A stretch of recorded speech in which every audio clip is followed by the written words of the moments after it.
ICC men's टी20 world cup 2026 के super 8 में आज वो नजारा देखने को मिला जिसने दुनिया को याद दिला दिया कि आखिर क्यों वेस्ट इंडीज क्रिकेट टीम को कभी काली आंधी कहा जाता था। यह सिर्फ एक मैच नहीं था, यह इतिहास की वापसी थी, ताकत का ऐलान था और बल्लेबाजी की ऐसी आतिशबाजी थी जिसने स्टेडियम की फिजा को आग सा कर दिया। सामने थी जिम्बाब्वे नेशनल क्रिकेट टीम और सुपर 8 का यह बड़ा मुकाबला शुरू होते ही अंदाजा हो गया कि आज कुछ असाधारण होने वाला है।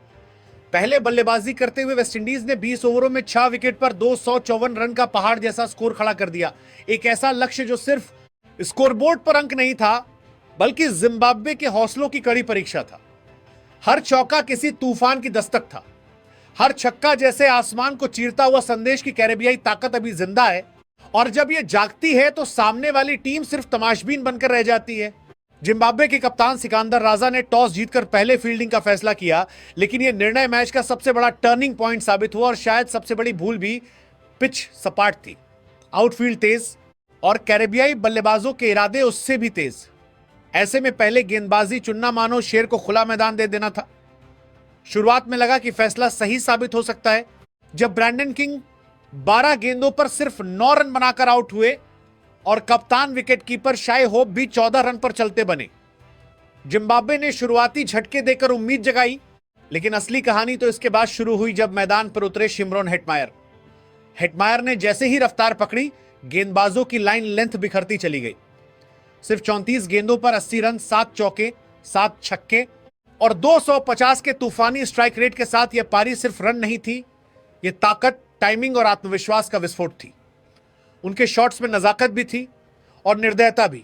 कवर ड्राइव से लेकर मिड विकेट के ऊपर गगनचुंबी छक्के तक हर दिशा में जिम्बाब्वे के गेंदबाज बेबस दिखे। आने वाले मुकाबलों में भारत और दक्षिण अफ्रीका जैसी मजबूत टीमों के लिए हेटमायर साफ चेतावनी है। अगर वह इसी लय में रहे तो किसी भी आक्रमण को तहस नहस कर सकते हैं। हेटमायर का साथ बखूबी निभाया रोमन पावेल ने, जिन्होंने 35 गेंदों पर 59 रन ठोके, 4 चौके और 4 छक्कों के साथ। उनकी बल्लेबाजी में ठहराव और ताकत का अनोखा संगम था। जब भी जिम्बाब्वे वापसी की सोचता, पावेल का एक बड़ा शॉट सारी उम्मीदों को तोड़ देता। फिर आए शेरफेन रदरफोर्ड, जिन्होंने 13 गेंदों पर 31 रन बनाकर आखिरी ओवरों को आतिशबाजी में बदल दिया। 3 चौके, 2 छक्के और हर गेंद पर आक्रामक इरादा। जेसन होल्डर ने 4 गेंदों पर 13 रन ठोककर फिनिशिंग को यादगार बना दिया, 2 लंबे छक्कों के साथ, जबकि मैथ्यू फोर्डे नाबाद लौटे। यह सामूहिक प्रदर्शन था। हर बल्लेबाज ने आकर हमला बोला और जिम्बाब्वे के गेंदबाजों को सांस लेने तक का मौका नहीं दिया। गेंदबाजी में रिचर्ड निगरावा ने 4 ओवर में 47 रन देकर 2 विकेट लिए। ब्लेसिंग मुजराबानी ने 42 रन देकर 2 सफलताएं हासिल की। शुरुआत में दोनों ने अनुशासन दिखाया, लेकिन हेटमायर के आते ही रफ्तार टूट गई। रायन बॉल और अन्य गेंदबाज भी रन रोकने में नाकाम रहे।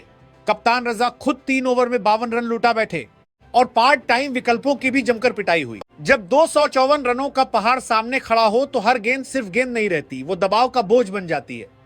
और यही बोझ जिम्बाब्वे नेशनल क्रिकेट टीम के ओपनरों के कंधों पर साफ दिखाई दिया। मरुमानी, जो विकेटकीपर की जिम्मेदारी भी निभाते हैं, 8 गेंदों पर 14 रन बनाकर कुछ आक्रामक शॉट जरूर खेले, लेकिन उनकी कोशिशों में ठहराव नहीं था। हर बड़ा शॉट मानो जल्दबाजी में खेला गया जवाब था उस तूफान का, जो पहले ही मैच पर छा चुका था। दूसरी ओर बेनेट 5 गेंदों पर 5 रन बनाकर पवेलियन लौट गए। न आत्मविश्वास, न लय, न वह धैर्य जिसकी ऐसी विशाल लक्ष्य का पीछा करते हुए सख्त जरूरत होती है। शुरुआत ही डगमगा गई और यहीं से जिम्बाब्वे की उम्मीदों की दीवार में दरार पड़नी शुरू हो गई। इसके बाद मेयर्स ने 15 गेंदों पर 28 रन बनाकर कुछ पल के लिए मुकाबले में जान डालने की कोशिश की। 3 चौके, 2 छक्के और इरादे में आक्रामकता, लेकिन यह चमक भी क्षणिक रही। जैसे ही उन्होंने रफ्तार पकड़ी, कैरेबियाई गेंदबाजों ने उनकी पारी पर विराम लगा दिया।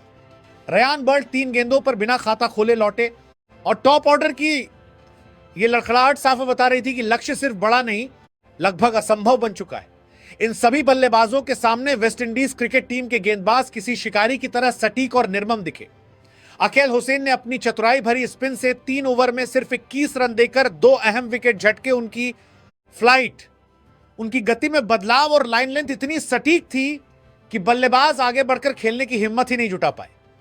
मैथ्यू फोर्डे ने 3 ओवर में 25 रन देकर 1 विकेट लिया और अपनी नियंत्रित गेंदबाजी से रन गति को जकड़ कर रखा, जबकि गुडाकेश मोती ने 1 ओवर में 10 रन देकर एक महत्वपूर्ण झटका दिया मानो आखिरी उम्मीद की लौ भी बुझा दी हो। इन गेंदबाजों की सटीक रणनीति और आक्रामक इरादे के सामने जिम्बाब्वे के बल्लेबाज घुटनों पर दिखाई दिए। न लय मिल पाई, न साझेदारी बन सकी और एक एक कर विकेट गिरते गए। यह सिर्फ विकेटों का पतन नहीं था, बल्कि उस आत्मविश्वास का टूटना था जो इतने बड़े लक्ष्य का पीछा करने के लिए चाहिए होता है। और इसी तरह कैरेबियाई गेंदबाजों ने अपने अनुशासन और धार से मैच को पूरी तरह अपनी मुट्ठी में कैद कर लिया।